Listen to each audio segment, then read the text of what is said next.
ये है Australia. Area के लिहाज से दुनिया का छठा सबसे बड़ा कंट्री जो इस वक्त एक बहुत बड़े क्राइसिस का शिकार है। अब वैसे तो ऑस्ट्रेलिया का शुमार दुनिया के अमीर तरीन कंट्रीज में होता है, जहाँ की सैलरीज और स्टैंडर्ड ऑफ लिविंग दुनिया के कई डेवलप्ड कंट्रीज से कहीं ज्यादा है। मगर ये कंट्री आहिस्ता आहिस्ता एक ऐसी प्रॉब्लम में फंसता जा रहा है जो आने वाले वक्तों में इसके लिए एक बहुत बड़ा सरदर्द बन सकती है। वैसे तो ऑस्ट्रेलिया अपनी वाइल्ड लाइफ और खूबसूरत कोस्ट लाइन की वजह से पूरी दुनिया में मशहूर है। कैंगरूज, पाइथन्स और स्नेक्स की बहुत सी ऐसी अकसाम हैं जो सिर्फ ऑस्ट्रेलिया में ही पाई जाती हैं। खैर, मैं तो ऑस्ट्रेलिया को उसकी क्रिकेट टीम की वजह से ही जानता हूँ। Steve Waugh, Ricky Ponting, Glenn McGrath, Andrew Symonds, Glenn Maxwell. मेरे लिए तो ऑस्ट्रेलिया बस ये क्रिकेट प्लेयर्स ही थे। मुझे तो ये भी नहीं पता था कि ऑस्ट्रेलिया है कहाँ और ये लोग हैं कौन। लेकिन ऑस्ट्रेलिया एक और चीज के लिए दुनिया में बहुत फेमस है और वो है उसकी अजीब सी ज्योग्राफी। ऑस्ट्रेलिया इंडियन ओशन के साउथ में बाकी दुनिया से बिल्कुल डिस्कनेक्टेड दुनिया का वो अकेला कंट्री है जो एक कॉन्टिनेंट भी है।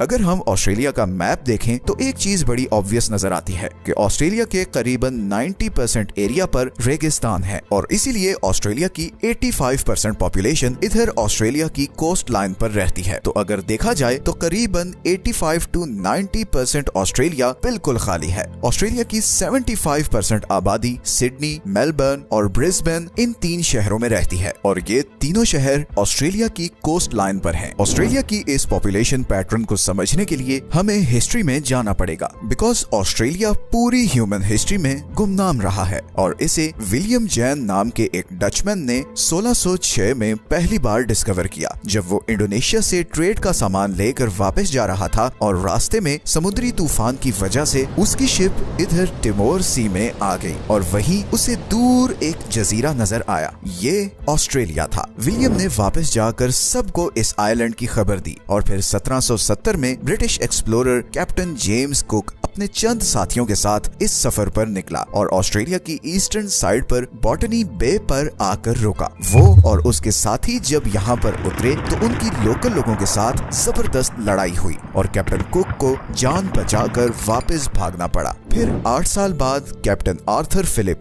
11 शिप्स पर 300 लोगों के साथ इधर आया और उसने इस कोस्ट लाइन पर कब्जा कर लिया। इस हिस्से को ब्रिटिश कंट्रोल में लाने के बाद उन्होंने ऑस्ट्रेलिया की वेस्टर्न साइड को डिस्कवर करने की कोशिश की, मगर रेगिस्तान के गर्म मौसम और प्यास की शिद्दत से उनके बहुत से साथी मारे गए और उन्हें मजबूरन वापस आना पड़ा। ऑस्ट्रेलिया असल में फेमस हुआ 1851 में, जब सिडनी से 210 किलोमीटर दूर बैथर्स्ट नाम के एक गाँव में गोल्ड के बहुत बड़े रिजर्व्स डिस्कवर हो गए। अगले 20 सालों में पूरी दुनिया की 40% गोल्ड प्रोडक्शन ऑस्ट्रेलिया में होने लगी। ये सारा गोल्ड यहाँ से ब्रिटेन जाता और ब्रिटिश गवर्नमेंट इस गोल्ड को यूज करके पाउंड का रेट मेंटेन करती। इन 20 सालों को the years of gold rush कहा जाता है। इन 20 सालों में यूरोप और अमेरिका से लाखों लोग ऑस्ट्रेलिया आकर आबाद हुए। जब ये गोल्ड डिस्कवर हुआ तो ऑस्ट्रेलिया की पॉपुलेशन थी 4.5 लाख और 20 साल बाद 1871 में ये पॉपुलेशन 1.7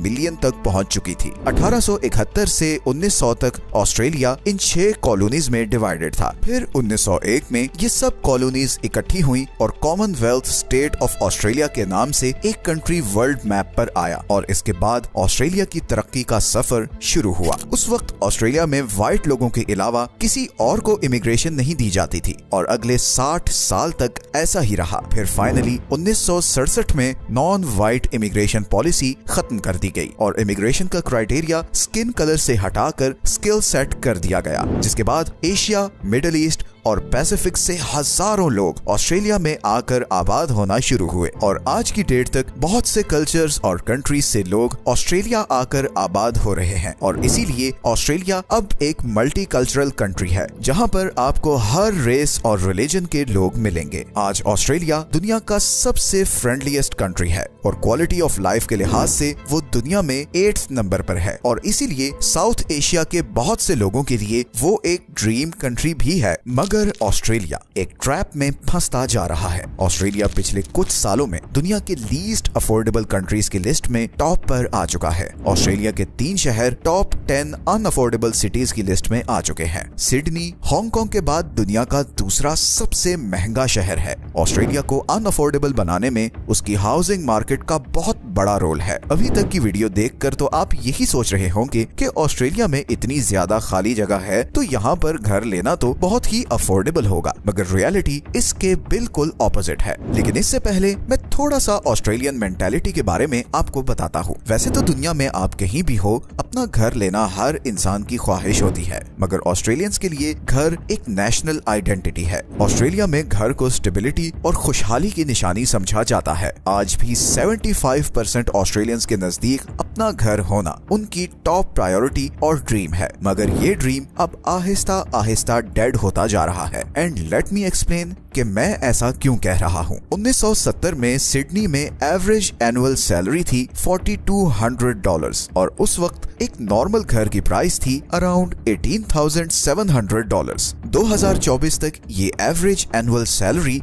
$74,000 तक पहुंच चुकी है, मतलब 1970 की सैलरी से 17 टाइम्स ज्यादा। मगर दूसरी ही तरफ आज एक एवरेज घर की प्राइस $1.5 मिलियन है, which is 80 times higher than 1970s housing price. इसका मतलब है कि अब अगर आप अगले 20 साल भी अपनी पूरी सैलरी सेव करें तो बड़ी मुश्किल से घर खरीद सकेंगे, बिकॉज 20 सालों में घर की प्राइस और ऊपर जा चुकी होगी। और ये सिर्फ सिडनी ही नहीं बल्कि सारे बड़े ऑस्ट्रेलियन शहरों में यही हाल है। इवन ऑस्ट्रेलिया में जो लोग $1 लाख भी कमा रहे हैं वो सिर्फ 13% घरों को अफोर्ड कर सकते हैं, और इवन इन 13% घरों के लिए भी उन्हें बहुत ज्यादा मॉर्गेज लेना पड़ता है। और इसीलिए Australian households have one of the largest debts in the world. और ये सिचुएशन अब मजीद खराब होती जा रही है, बिकॉज हर साल ऑस्ट्रेलियन पॉपुलेशन में 4 लाख लोगों का एडिशन हो रहा है। ऑस्ट्रेलिया की पॉपुलेशन ग्रोथ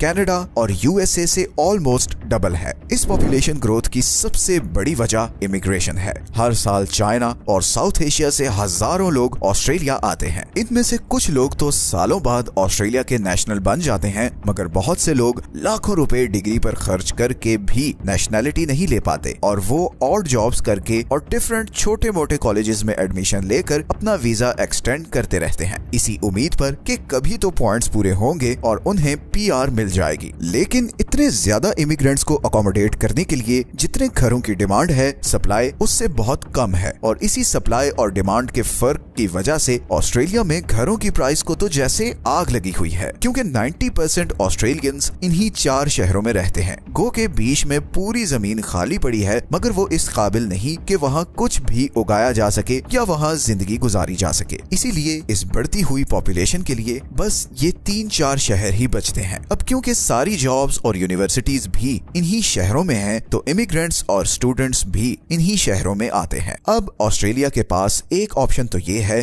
कि वो इमिग्रेशन पर रिस्ट्रिक्शन लगा दे, मगर ऐसा करने से ऑस्ट्रेलिया की अपनी इकोनॉमी पर बहुत बुरा असर पड़ेगा, बिकॉज ऑस्ट्रेलिया की ऑलमोस्ट 17% इकोनॉमी फॉरेन स्टूडेंट्स की वजह से चलती है। ये वो स्टूडेंट्स होते हैं जो पढ़ने के लिए ऑस्ट्रेलिया आते हैं ताकि एजुकेशन कंप्लीट करके कोई जॉब पकड़ के पीआर ले सकें। ऑस्ट्रेलिया में यूनिवर्सिटीज की फीस बहुत ज्यादा है, और इंडिया, पाकिस्तान और चाइना से आने वाले स्टूडेंट्स की इन्हीं फीस से ऑस्ट्रेलिया की इकोनॉमी को बहुत बूस्ट मिलता है। दूसरा, ऑस्ट्रेलिया की अपनी पॉपुलेशन इंडस्ट्री रिक्वायरमेंट पूरी करने के लिए थोड़ी है, और इसीलिए उसे बाहर से लेबर चाहिए, मगर ऐसी लेबर जिसे इंग्लिश अच्छे से बोलनी आती हो और उसके पास रेलेवेंट स्किल्स भी हो। तो ऐसे में ऑस्ट्रेलिया इमिग्रेशन कम तो नहीं कर सकता। हाँ, पॉलिसीज ऑस्ट्रेलिया ने ऑलरेडी काफी सख्त कर दी हैं ताकि सिर्फ क्वालिफाइड लोगों को पीआर दी जा सके। ऐसे में जब हर साल लाखों लोग ऑस्ट्रेलिया आएंगे तो इनके रहने का बंदोबस्त करना बहुत मुश्किल होता जाएगा। गो के ऑस्ट्रेलिया अब ऐसे प्लान्स पर काम कर रहा है जिसके जरिए इस रेगिस्तान तक डैम्स बनाकर पानी पहुंचाया जाएगा और यहाँ पर खेत उगाए जाएंगे, मगर इस प्लान को एग्जीक्यूट करते करते भी कई साल लग जाएंगे और तब तक ऑस्ट्रेलिया को इसी कोस्ट लाइन पर मौजूद शहरों में आने वाले इमिग्रेंट्स के लिए घर बनाने पड़ेंगे और इमिग्रेंट्स को तब तक हाई रेंट्स और हाई हाउसिंग प्राइसेस को बर्दाश्त करना होगा। Australia is truly an example of right planning. सिर्फ 200 साल पहले आबाद होने वाला कंट्री आज दुनिया की टॉप इकोनॉमीज में से है। लेट्स सी कि ऑस्ट्रेलिया इस हाउसिंग क्राइसिस से